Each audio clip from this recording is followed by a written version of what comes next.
Está todo mundo achando que nós vamos resolver o problema do Brasil resolvendo o problema da Previdência. Não vamos resolver. Ainda tem clima para aprovar uma reforma? Eu acho que o Congresso é um poder independente, autônomo, mas que tem que ter responsabilidade. Nós temos que fazer a reforma da Previdência. Mas qual é a reforma da Previdência?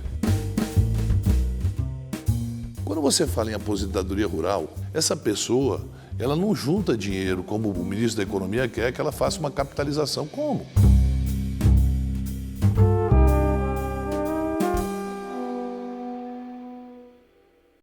Senador Omar Aziz, a pauta prioritária da Comissão de Assuntos Econômicos este ano é a reforma da Previdência? Também. A reforma da Previdência é a pauta nacional. Mas nós temos outras pautas importantes para ser tratada esse ano ainda. Espero tratar sobre a reforma tributária, sobre a cessão onerosa e projetos que beneficiem a população e que a gente possa dar condições de gerar emprego e renda para a população, que é o maior problema hoje do povo brasileiro, expectativa de trabalho. E essa relação com o Banco Central na questão de reduzir os juros. A Comissão de Assuntos Econômicos vai apresentar uma proposta para o Banco Central. Nós tivemos com o presidente Roberto Campos, discutimos essa pauta e queremos participar ativamente para ver onde a gente pode, porque hoje, para você fazer um investimento e que recorrer a um banco, com os juros praticados, é praticamente impossível você manter o negócio em pé. O senhor está se referindo aos juros para concessão de crédito, né? Não é os juros medido pela taxa Selic, que já está bem baixo. O juros medido pela taxa Selic os juros praticados pelos bancos é totalmente diferente, é bem acima do que a taxa Selic pratica, né? E se você for para o cartão de crédito, então, aí que você vai ver que os juros... E o cartão de crédito tem um problema. A pessoa pega um cartãozinho daquele e acha que não vai ter que pagar final do mês. Aí tem gente que é viciado em compras e vai lá e compra o cartão como se não tivesse que pagar no final do mês. Ah, não, é só R$200, é só R$100, é 50. Mas quando vai chegar no final da conta, você vai ver que é um valor bastante expressivo. Aí ele vai, para pagar, ele tem que parcelar. Quando ele parcela isso, aí ele vai pagar os juros altíssimos. O próprio presidente do Banco Central, na sabatina na comissão, disse que os juros são muito altos porque a concorrência no mercado é pequena. Essa proposta que está sendo estudada pela comissão vai prever novos players no mercado?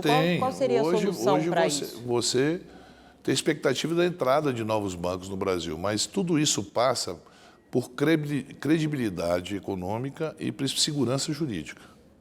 O Brasil tem agido, ao longo dos anos, com uma insegurança jurídica muito grande, principalmente para os grandes fundos fazerem investimentos aqui.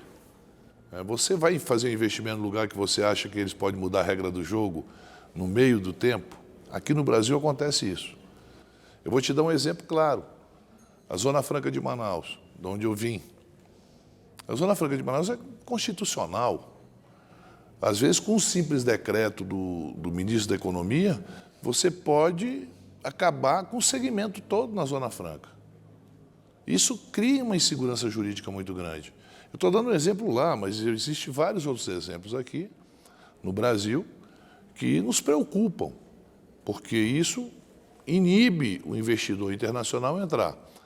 Em relação aos bancos, nós temos aí 3, 4 bancos grandes, 3 bancos privados, públicos, aliás, Banco do Brasil, Caixa Econômica, e aí os bancos que são operadores de financiamento subsidiado, como o BASA, o Banco do Nordeste.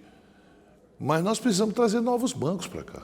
E esses 2 públicos que o senhor citou podem se tornar privados, né? Porque o governo tem uma intenção de privatizar. Sim, tem uma política para privatizar, né? Até porque os juros praticados por esses bancos, que não sejam subsidiados, é o mesmo praticado por qualquer outro banco. E sempre se fala a falta de concorrência. Não é falta só de concorrência. Muitas outras coisas que fazem com que os juros fiquem altos. Você tem a poupança, você tem uma série o spread que é enorme. Então nós temos aqui o segundo maior juros praticados no mundo. A gente só perde para uma ilha. Madagascar, para você ter uma ideia.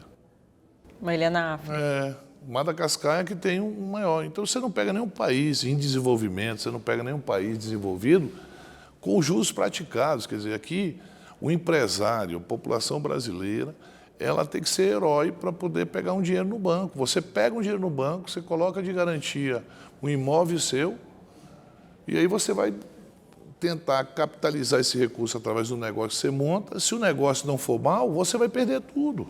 Agora, a política de crédito não foi a política do governo anterior dar crédito à população e isso acabou gerando uma crise econômica porque a população não tinha capacidade de pagar? Sim, aí você perde o crédito, por isso que a gente agora aprovou aqui aquele cadastro. Né, Cadastro positivo. Positivo, que facilita saber quem é bom ou quem é mau pagador. Eu não, veja bem, eu sou do seguinte pensamento. As pessoas só não pagam quando não podem. Então, o que nós temos que fazer? O banco tem que fazer? Facilitar o pagamento. De que forma? Reduzindo os juros. Porque você vai ter um número de empréstimos maior, você vai ganhar menos no juro, mas vai ganhar no número de operações, você vai aumentar, duplicar. Então, o cadastro positivo vai ajudar o comerciante, vai ajudar a economia e vai ajudar também o bom pagador. Vai dar facilidade. Isso é um ponto. O outro é que essa pirâmide só funciona se gerar emprego. Se você tem 14, 15 milhões de desempregados e tem aí outros 30, 40 milhões de brasileiros trabalhando de uma forma não legalizada. Mercado informal. No mercado informal, que você não sabe. Hoje ele está vendendo picolé, amanhã ele está vendendo uva e assim vai o dia a dia. Esse é um trabalhador informal, que a gente não sabe se ele ganha ou não ganha, quanto ele ganha. Ele não existe no mercado. Muitos municípios no interior do Nordeste, da Amazônia e de alguns outros estados brasileiros, se você for ver a economia desses municípios, ela é baseada em funcionário público federal, funcionário público estadual, aposentados e Bolsa Família. Essa é a economia. O senhor disse que a comissão vai apresentar uma proposta. Vai Já ter tem uma proposta. data? Nós estamos analisando isso. A conversa com o presidente do Banco Central foi muito aberta em relação a isso. É lógico que ele tem uma posição. Ele diz o seguinte: é muito mais fácil um pequeno agricultor ter um banco no Brasil do que um empresário grande de outro país montar um banco no Brasil. As leis são muito rígidas para quem quer vir de fora para dentro montar um banco. Então nós temos que avaliar isso. É um estudo mais de longo prazo, então não é uma proposta imediata. Mas ele assim. tem um prazo, na sabatina dele, 6 meses, porque foram vários questionamentos feitos, vários compromissos assumidos por ele, que ele vai ter que nos explicar na CAI, na Comissão de Assuntos Econômicos. Então, nós demos um prazo de 6 meses, prazo razoável, né? Não é só para a questão de baixar o juro, mas quais são medidas de estabilidade da moeda que dê credibilidade fora do país. Né? Então, isso é que a equipe econômica do presidente Bolsonaro está falando. Olha, ou a gente mostra que a gente quer acabar com o déficit público de uma forma clara, né? Porque nós temos que atacar a Previdência, depois nós temos que atacar os juros que nós estamos pagando, que é um absurdo. Que se você for olhar o orçamento da União, o juro consome muito dinheiro que era para ter sido aplicado hoje em infraestrutura, em hospitais, em segurança pública no Brasil. Agora, a Previdência, depois desse desgaste que houve entre o Congresso e o governo, ainda tem clima para aprovar uma reforma? Eu acho que o Congresso é um poder independente, autônomo, mas que tem que ter responsabilidade. Nós temos que fazer a reforma da Previdência. Mas qual é a reforma da Previdência? Deixa eu lhe falar uma coisa, e você que está vendo agora nesse momento aqui. Quando você fala em aposentadoria rural, quando você fala em BPC, você está falando em pessoas pobres. Essa pessoa, ela não junta dinheiro como o ministro da Economia quer que ela faça uma capitalização. Como? Ela ganha 800, 900 reais por mês de aposentadoria. Aquele senhor, aquela senhora, ela faz crédito na taberna, na farmácia, na padaria, e chega no final do mês, ele tem 800, 900, vai lá e paga todo mundo direitinho, ele tem crédito na cidade. Essa pessoa não junta dinheiro para ir para os Estados Unidos, para ir para as Disney, ou para viajar para a Europa, ou fazer cruzeiro. É essa pessoa que nós temos que atacar, ou quem tem essa facilidade de ter recurso no final do ano para viajar? Então, quando você fala em 5 anos, reduz, pode se aposentar, mas só vai ganhar metade. Veja bem, nós estamos falando da metade de nada. Político, estão falando da aposentadoria de político. A político não tem que ter aposentadoria, porque político não é profissão. Você não pode dizer profissão, tu chega num hotel para se hospedar, profissão político? Não existe. Hoje é igual a do servidor público. Não, mas não pode. Nós não somos servidores públicos. Nós não fizemos concurso, nós passamos num crivo eleitoral, não tendo como provisão. O servidor público é diferente. Ele faz um concurso público para ser auditor, faz um concurso público para ser médico, faz um concurso público para ser da AGU, para o Senado, para a Câmara, é diferente. Mas e a pessoa que fica anos na política, ou o próprio senador, que são 8 anos? Ninguém obriga o cara a ficar aqui. Ele tem que saber, quando ele se candidata, que ele tem que se preocupar como é que eu vou viver depois disso. Primeiro, porque você não é obrigado a ser candidato. Eu acho de uma hipocrisia enorme o político dizer, olha, sacrifício. Qual é o sacrifício do político? O senhor está dizendo que pode ser um INSS e a pessoa pode continuar Não, contribuindo. faz a sua aposentadoria. Eu tenho um salário X, eu quero fazer minha aposentadoria, eu vou lá e faço. Independente, é essa capitalização que o Paulo Guedes fala. Se ele quer fazer isso com um cara do BPC, ou aposentadoria rural, esses grandes salários é que tem que fazer. Agora, você tornar político profissão, aí acabou. E esses 2 pontos, da aposentadoria rural e BPC, estão sendo muito criticados pelos parlamentares. Acho que o próprio presidente... Vai ficar fora, né? Porque você é o seguinte, o próprio presidente em campanha, ele era literalmente contra, né? Então, veja bem, acho que esses 2 pontos foram até colocados, o governo sabendo que era uma coisa para negociar com o Congresso, correto? É o meu ponto de vista. Só que nós vamos além. Agora, o governo também tem sido criticado por não trabalhar para essa proposta ser aprovada aqui dentro do Congresso. O senhor acha que está faltando a presença do governo? Não. Eu acho que o ministro Paulo Guedes tem fazendo um esforço enorme. Você pode até discordar do modo do Paulo Guedes, mas não pode dizer que ele não está se esforçando. E o presidente tem que se envolver nessa discussão? Ele é o líder político do governo. Ele lidera ministros técnicos. Porque o gestor, eu fui governador. Eu tenho formação, sou engenheiro civil. Eu não tenho obrigação de me aprofundar em todas as questões. Eu não posso discutir com um neurocirurgião como fazer uma cirurgia de cabeça. Eu dou a linha política.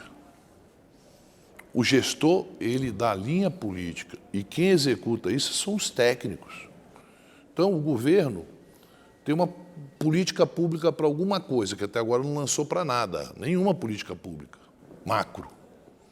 Está todo mundo achando que nós vamos resolver o problema do Brasil resolvendo o problema da Previdência. Não vamos resolver. Porque hoje, por exemplo, ótimo, vamos trazer as medidas de combate à corrupção e tal. Mas quais são as medidas apresentadas pelo governo em combate ao narcotráfico, à entrada de armas no Brasil? Quais são essas medidas que estão na área urbana ou estão hoje na área rural, que estão matando jovens? Tudo bem. Então vamos fazer uma política macro? Ótimo. Olha, a seção onerosa, quanto é que você vai investir na educação, quanto é que você vai investir na segurança? O senhor citou a seção onerosa. Sim. Que é um tema recente aí que os municípios estão querendo os recursos que estão sobrando aí desse acordo. Não, é o novo, né? O primeiro seção onerosa foi para 5 bilhões de barris de petróleo de pré-sal. Vai aumentar, correto? É o excedente de produção. Esse excedente de produtos seria feita uma seção onerosa e que seria compartilhado com os estados e municípios. A mesma coisa foi a repatriação. Se deu recurso para os estados e municípios, nós não sabemos o que foi aplicado esse recurso. A seção onerosa eu sou a favor da cessão onerosa, sou a favor de se compartilhar esses recursos com os estados e municípios, mas com critérios. Vai ser aplicado em quê? Programa de saúde, um programa de segurança, um programa social, alguma coisa. Então, esses recursos, eles são finitos, eles não são eternos, não é um dinheiro que vai entrar todo mês. Então, nós temos que fazer, esses recursos vão entrar, mas vincular. Eu sou favorável em pegar todo esse recurso da cessão onerosa, fazer um grande fundo de capitalização que o ministro defende. Esse fundo, a gente incorporaria vários imóveis que o governo brasileiro tem Brasil afora, que são milhares.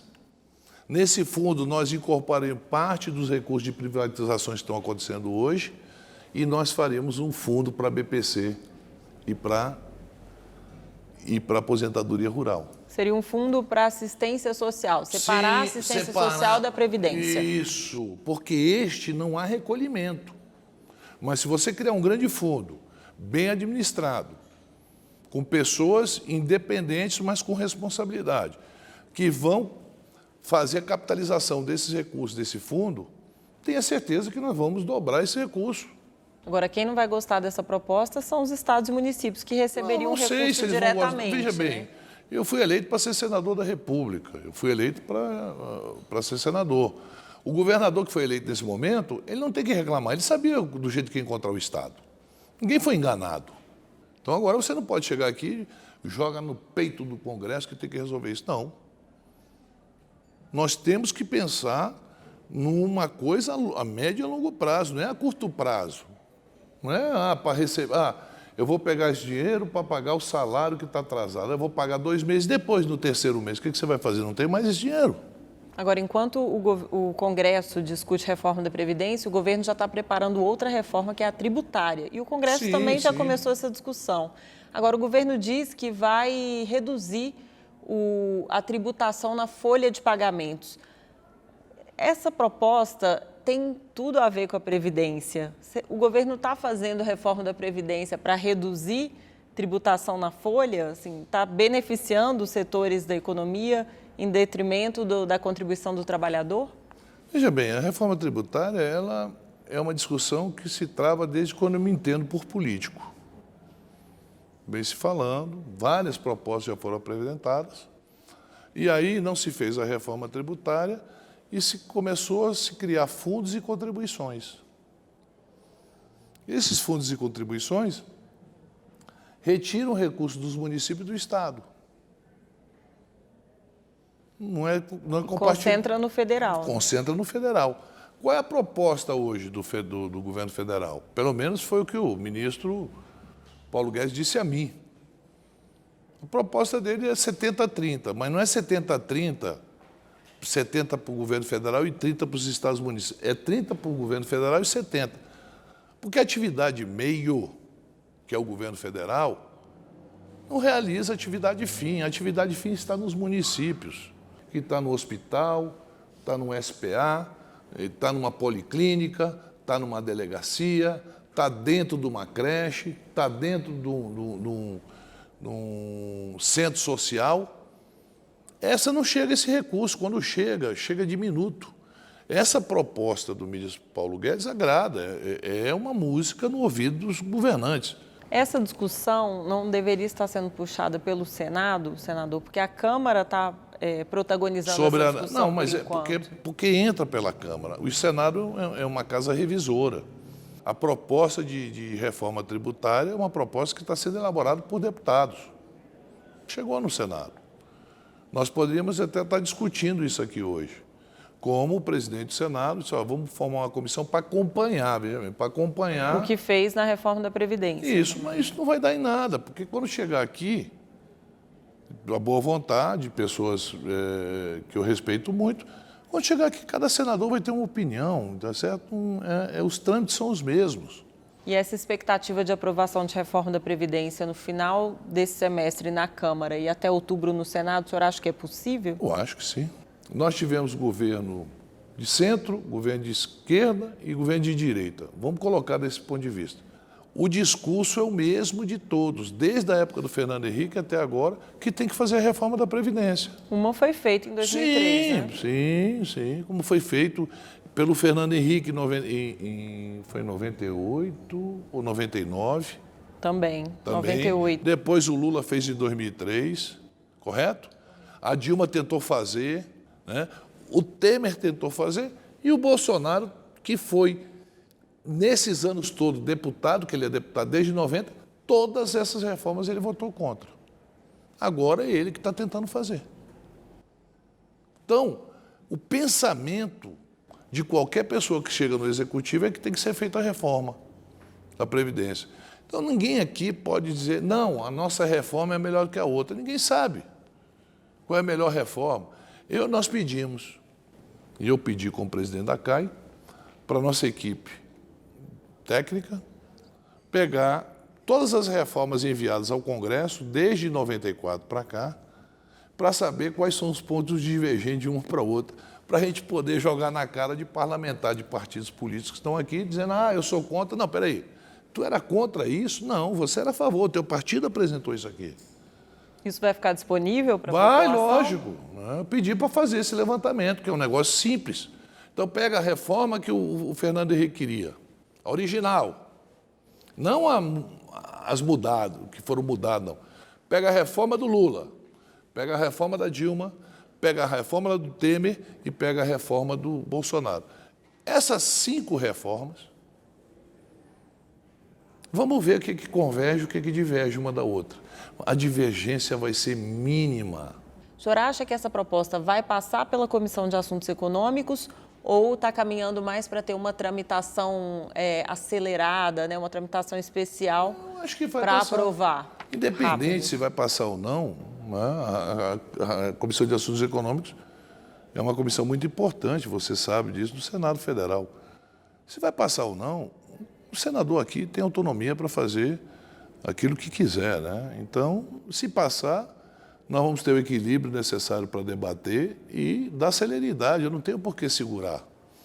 Eu acho que as comissões foram feitas para você analisar. A Comissão de Constituição e Justiça, ela vai analisar a questão jurídica, se é constitucional ou não.